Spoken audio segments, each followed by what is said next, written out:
আমাদের হরিরামপুর মানিকগঞ্জে বাগদাসের আক্রমণে এলাকাবাসী এখন আতঙ্কিত, সবাই ভয়ে আছে এই বাগদাসের আতঙ্কে। বিলুপ্ত প্রাণী প্রায় এই বাগদাস আবার নতুন করে এলাকায় দেখা গেছে। অনেকেই বলতেছে যে ভাই ঝোপ জঙ্গল নানান ধরনের ফসলি ক্ষেতে এই বাগদাস লুকিয়ে থাকে এবং এই বাগদাসের আক্রমণে অলরেডি চালাতে কচুয়া গ্রামে একজন আহত। আগেকার দিনে এই বাগদাসগুলো অ্যাভেলেবল দেখা গেলেও মাঝখানে বিলুপ্ত হয়ে গেছিল, কিন্তু রিসেন্টলি আমাদের গ্রামে হরিরামপুর মানিকগঞ্জে এই বাগদাসের দেখা যাইতেছে এবং এই বাগদাসগুলো খুবই ভয়ঙ্কর হয়ে দাঁড়াইছে। অনেককে আক্রমণ করছে, অনেকে আক্রমণে এখন ঢাকা মেডিকেল মানিকগঞ্জ সদর হাসপাতালে ভর্তি আছে। তার মধ্যে একজনের অবস্থা খুবই খারাপ। এরা সর্বপ্রথম মুখে আক্রমণ করে এবং মুখে আক্রমণ করে মানুষকে খুব ঘায়েল করে ফেলে। রাতে যারা বের হবেন অবশ্যই টর্চ লাইট সাথে নিয়ে বের এবং টর্চ লাইটের সাথে অবশ্যই একটা লাইট নিয়ে বের হওয়ার চেষ্টা করবেন। টর্চ লাইটের সাথে আপনারা অবশ্যই একটা লাঠি টাঠি নিয়ে বের হবেন, তাহলে খুব ভয়ঙ্কর অবস্থার মধ্যে পড়তে পারেন।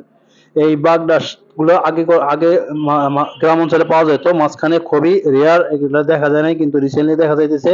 এই বাগদাসের নাম হলো বাগদাস, কেউ বলে বাগদাসা, কেউ বলে বারখানদাস বলে ডাকা হয় গ্রাম অঞ্চলে, এবং এর একটি ইংরেজি নাম আছে, এটাকে বলে লার্জেস্ট ইন্ডিয়ান সি বিচ।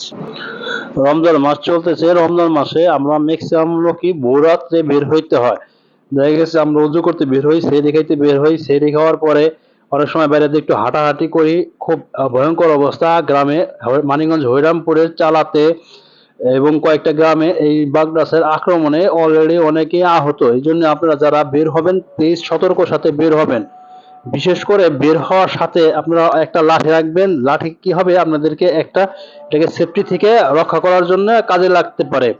এই বাগদাসগুলো আক্রমণ করে, খুব ভয়ঙ্কর ভাবে আক্রমণ করে, এদের দাঁত খুব ভয়ঙ্কর অবস্থা, এই খুব ভয়ঙ্কর অবস্থায় আক্রমণ করে। এবং রাত্রে যারা বের হন কিংবা দেখা গেছে অনেকে চার দোকানে যায়, অনেকে একটু ঘুরতে যায় গ্রাম অঞ্চলে, এটাই স্বাভাবিক দেখা যায় গ্রাম অঞ্চলের মানুষদেরকে।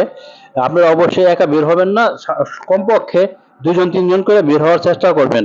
আর অবশ্যই বের হওয়ার পরে আপনারা একটু সতর্কর সাথে চলবেন, কারণ আক্রমণ করে দিতে পারে। এরা খুব হঠাৎ করে তীক্ষ্ণ ভাবে আক্রমণ করে এবং আক্রমণটা খুব ভয়ঙ্কর হয়ে যায়। তখন আপনি বুঝে ওঠার আগেই এরা কি করে, আপনাকে আক্রমণ করে বসে। এই বাগদাসটা খুবই ভয়ঙ্কর একটা প্রাণী এবং দেখতে পায় বাঘের মতো, খুব ছোটখাটো একটা প্রাণী, কালারটা প্রায় কিছুটা বাঘের মতো।